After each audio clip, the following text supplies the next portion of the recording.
అందరు collector officer అందరి వాళ్ళకి పోయి తిరిగి వస్తున్నాము. ఎవ్వరు మాకు ఇంత సాయం చేస్తలేరు. మీకు ఇల్లు ఇస్తా అని చెప్పి ఎవరైనా చెప్పారా? మూటగోపాలు ఇస్తా అంటాడు. ఆయన ఇక్కడికి వస్తలేడు, మాకు చెప్తలేడు. పోయి మేము ఆయన దానికి ఆయన ఆఫీస్ కాడికి వస్తేనే చెప్తున్నాడు. ఇక్కడికి వస్తలేడు, చెప్తలేడు. ఇస్తా అంటాడు.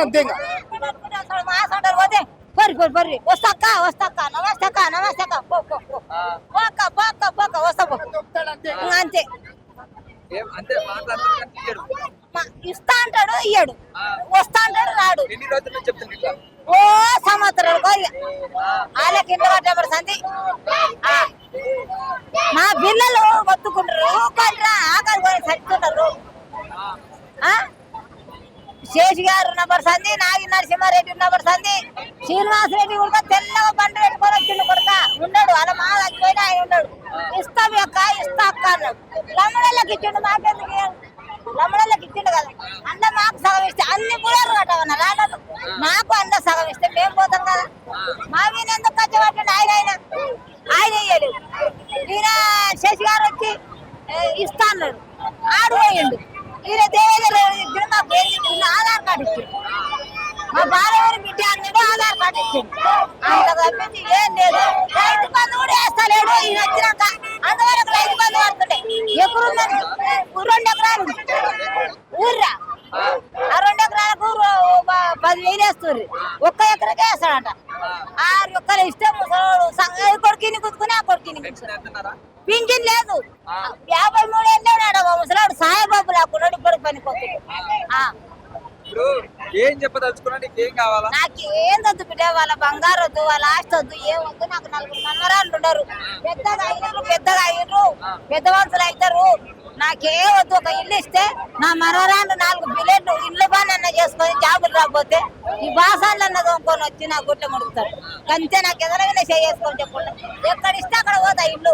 నా బాణం అయినా తీసుకుంటే నా మనవరాళ్ళకి వస్తాయి. నా బాణం అయినా ఇస్తా. నేను ఎవరికి చెప్పే సరే. మేము అందులోనే ఉన్నాం. ఉన్నాం 5 రూపాయల డబ్బు ఇంతసేపు ఉన్నాం. ఇంతసేపు ఉన్నాం. తడిచిపోయి నేను మొత్తం తడిచిన. నా మనవాడు చెద్దరు తెచ్చి కప్పిండు. చెద్దరు చెప్పి కప్పితే వణుకుతుండా. అన్నం లేదు, సున్నం లేదు, ఏం లేదు బిడ్డ. నాకు ఓంపతి పెట్టుకొని కూర్చున్నాం. 4 గంటల కరెంట్ వచ్చాక ఫ్యాన్ వేస్తే ఇల్లు ఆరిపోయింది. అప్పుడు కడుపులో నేను ఎత్తి పెట్టుకుంటే ఏం నిద్ర వస్తుంది? కడుపులో పోతుంది. తెల్లారినాక రాబరాబు ఇడ్లీ వస్తుంది. ఆ ఇడ్లీ తెచ్చుకొని రాత్రి టైం సార్ మా పరిస్థితి అంటే ఇల్లు 2 పొట్టాలు ఇచ్చిపోతే పిల్లలకు తెచ్చుకోవాలి. మాకేం వద్దాయి? మాకు ఇల్లు కావాలి. మాకు 5 రూపాయలు వద్దు. మాకు ఇల్లు కావాలి. ఎక్కడిచ్చే పోతాం సార్. బాగా ఇస్తాను నేను. నా మనోరాలు నన్ను ఖుషిగా ఉంటాను. ఏమైతే వీళ్ళ సమస్యలు లేవు. చాలా ప్రాబ్లం పడుతుంది. నీళ్ళు లేక, నీళ్లు పడితే వీళ్ళ గుడిచెలు కాలిపోతే, ఫుడ్కు లేక ఇబ్బంది లేక చాలా ఇబ్బంది పడుతున్నారు. వాళ్ళ ఇబ్బంది కోసమే వీళ్ళు రోడ్ల మీద వచ్చారు. నా పక్కన లంబడుతుంటా అదే బస్సు. నాకు ఇల్లు నా తాత నుంచి అప్పుడు వైఎస్ రాజశేఖర రెడ్డి ఉన్నప్పుడు మా వైఎస్ ఉన్నప్పుడు సింగిల్ బెడ్రూమ్ ఉంది. నాది డబుల్ బెడ్రూమ్ ఇల్లు లేదు. నాది ఇల్లు కానీ బస్సు ఉంటా. కాబట్టి వీళ్ళ సమస్యల గురించి మనం అందరూ పోరాడుతుంటే నేను రోడ్ల మీద వచ్చి నేనేమంటే అడతలేను. కలెక్టర్కి ఇచ్చి వచ్చినాము, ఆడియోకి ఇచ్చి వచ్చినాము, అందరికి ఇచ్చి వచ్చినాం. మన పేపర్లు ఇదే అన్న లోపల ఇదే బస్సు ఉందన్న, ఇల్లు ఉందన్న. ఎన్నేళ్ళు అయింది ఇల్లు కట్టడం లేదు. అందరికి ఇచ్చి వచ్చినాము. ఇంతవరకు అయితే మా మీద పట్టింపు లేదు. రాత్రి కాలు రేకులు ఆయన మీద కాలు ఇరిగి పడ్డది. వారి రేకులు హాస్పిటల్ కూడా పోయి వచ్చినాము. చెట్టు మీద చెట్లు పడ్డాయి నా లోపల పడే ఆయన మీద కాలు పడ్డది. కాలు కూడా ఇరిగింది. ఆయనకి హాస్పిటల్ తీసుకొచ్చినాము. ఒక 6-7 ఇల్లు కూడా కింద పడిపోయినాయి ఆల్రెడీ. ఇంకెన్ని ఏళ్ళన్నా ఓపెన్ చేయాలన్నా కట్టిస్తాం అంటారు కానీ ఎవరు కట్టడం లేదు. ఏవో 30 ఏళ్ళ నుంచి అన్న, 30 సంవత్సరాల నుంచి ఒకటే బాత్రూమ్ అన్న. ఒకటే బాత్రూమ్. ఎలక్షన్లకు వచ్చినప్పుడు ఓటేనమ్మా, మేము గెలుస్తాం, మీకు ఇల్లు కట్టిస్తాం. ఓటేసినాక గెలిచినాక ఎవరు పట్టించుకుంటారు? 30 సంవత్సరాల నుంచి మీకు ఇల్లు కట్టిస్తా అని చెప్పినప్పుడు ఎలక్షన్స్ వచ్చినప్పుడు ఏం చేశారు? ఏం చేసినట్టే సరే ఓటేసినాము కట్టిస్తారని నమ్మకంతో. మీరు ఇట్లా చేస్తారని మాకు తెలియదు కదా. మా నమ్మకంతో మేము వేసినాము. మేము వచ్చినాక నిలదీయడానికి వాళ్ళు దొరుకుతారా? మళ్ళా దొరుకుతారా? దొరకరు. ఓట్లప్పుడు వచ్చి సార్ మాకు ఓటు వేస్తే మరి మాకు గుడిసెలు డబుల్ బెడ్రూమ్ లో కావాలి అంటే మేము గెలిచినాక మీకు కట్టిస్తాం, పక్కా కట్టిస్తాం అన్న. ఆ మాట ఇప్పుడు ఏడున్నా లేదు. 10 సంవత్సరాలు వచ్చినప్పుడు ఫస్ట్ 5 సంవత్సరాలు ఉన్నప్పుడు మీకు ఇల్లు కట్టిస్తా అని చెప్పినప్పుడు చెప్పిండా? చెప్పిండు. మరి రెండోసారి 5 సంవత్సరాల తర్వాత మళ్ళీ ఎలక్షన్స్ అప్పుడు వచ్చినప్పుడు మళ్ళీ మీకు చెప్పిండా కట్టిస్తా? చెప్పేసా కట్టిస్తా. కేసీఆర్ కి వేయలే కదా, అప్పుడు కేసీఆర్ ఉన్నప్పుడు కేసీఆర్ కి వేసినాము. ఇప్పుడు రేవంత్ రెడ్డి వచ్చినాక కట్టిస్తా అన్నారు కదా. వాళ్ళు మాట మీద నిలబడే మనుషులు కాదు, మాట తప్పే మనుషులు. మేము మాట మీద నిలబడే మనుషులం.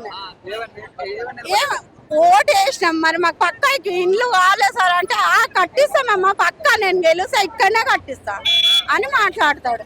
మాట్లాడిపోయి ఇప్పుడు అని ఏం సార్ నా పిల్లలకు పిల్లలు అయినరు, మా పాపకు పాప ఇప్పుడు 2-3 సంవత్సరాలు ఎక్కడ, మేము 30-40 సంవత్సరాల నుంచి ఇక్కడ ఇదే గుడిసెలో పోరాడుతున్నాం. మరి మా పరిస్థితి ఎందుకు బయటికి వచ్చినాం? మేము మొత్తం ఇట్లా వరదగా అన్నట్టు లోపల కారుతాయి సార్. నిన్న వచ్చి చూసేది ఉండే మేము. ఎంత బాధ ఉంటే మేము ఇంత రోడ్ పైకి వస్తాం. మేము ఇన్ని ఏళ్ళ నుంచి రాలే, ఇప్పుడు ఎందుకు వచ్చినాం సార్? మాకు బాధ ఉంటేనే కదా. మాకు ఇండ్లు కావాలి, మాకు బాధ ఉంది. మా పిల్లలు వయసు పిల్లల్ని పెట్టుకొని గుడిసెలలో ఉంటున్నాం. బాత్రూమ్లకు ఇబ్బంది అవుతుంది, పిల్లల దానాలకు ఇబ్బంది అవుతుంది. మరి ఇంతవరకు అధికారులు పట్టించుకుంటారు అంటే మనం ఏం చేయాలి చెప్పండి సార్? ముఠా గోపాల్ దగ్గరికి పోయినాం ఇన్నిసార్లు, ఎవ్వరు పట్టించుకుంటారు.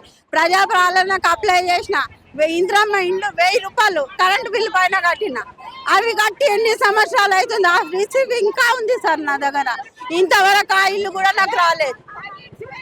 ఆ రిసీవ్ తెచ్చి చూపించమన్నా కూడా చూపిస్తాను. అది ఎప్పుడు నా పెళ్ళైన కొత్తలో అప్పుడు కట్టిన 1000 రూపాయలు. ఏం చేస్తా, డబుల్ బెడ్రూమ్లు కావాలి అని అడుగుతున్నా. కట్టియమని మాకైతే నమ్మకం లేదు సార్, ఆయన మీద నమ్మకం లేదు. అప్పుడు కేసీఆర్ ఉన్నప్పుడే మాకు మంచిగా ఉంటాయి. ఇప్పుడు ఈయన వచ్చిందంటే మొత్తం ఏది అటు ఇటు చేసేసిండు. తినడానికి తిండి కూడా దొరుకుతలే, తాగడానికి నీళ్ళు కూడా దొరుకుతలే. నీళ్ళు కూడా సన్నగా ఇడుస్తుండు. ఆ నీళ్ళు కూడా 4-5 బిందెలే వస్తాయి. 4-5 బిందెలు వచ్చినాక బంద్ అవుతాయి. అప్పుడు కేసీఆర్ ఉన్నప్పుడు ఫుల్ నీళ్లు, కరెంటు అన్ని ఫ్రీగా ఇచ్చేటోడు. ఇప్పుడు ఈయన వచ్చినాక ఇంత టైట్ చేస్తున్నాడు అంటే మేము ఎట్లా బతకాలి? అన్ని పెంచేస్తున్నాడు. కేసీఆర్ ఉన్నప్పుడే బాగుందా? కేసీఆర్ ఉన్నప్పుడే మాకు బాగుంది. మళ్ళా కేసీఆర్ రావాలని మాకుంది. ఆయన ఉంటేనే మాకు ఇండ్లు ఎప్పుడో వచ్చాయి, ఇండ్లు ఇప్పుడు ఆగిపోయినాయి. ఇప్పుడు ప్రభుత్వం మీద హైదరాబాద్ వాళ్ళు ఓటు వేయాలి అంటే వాళ్ళు వేసింది ఏంటి నీకు తెలుసా? మేము ఎవరికి వేసినాం? ఏడేసినాం? వేసింది రేవంత్ రెడ్డికి. రేవంత్ రెడ్డికి వేసినాం ఓటు. మళ్ళీ ఏ సీఎం వస్తే ఆ సీఎం చేస్తాం సార్. ఇప్పుడు నువ్వు వచ్చినావు, నువ్వు ఇల్లు కట్టేసంటే నీకు వేస్తాం. మాకు ఆశ ఉంటది కదా. అప్పుడు ఎవరికైనా నా ఇష్టం ఉన్న వాళ్ళకి వేసుకుంటా, అంతే కదా. నా ఇష్టం ఉన్న వాళ్ళకి వేసుకుంటా నేను. అప్పుడు ఇప్పుడు మా ఇంట్లో గురించి అయితే మాకైతే డబుల్ బెడ్రూమ్ వచ్చే వరకు ఇట్లే పోరాడతాం మేము.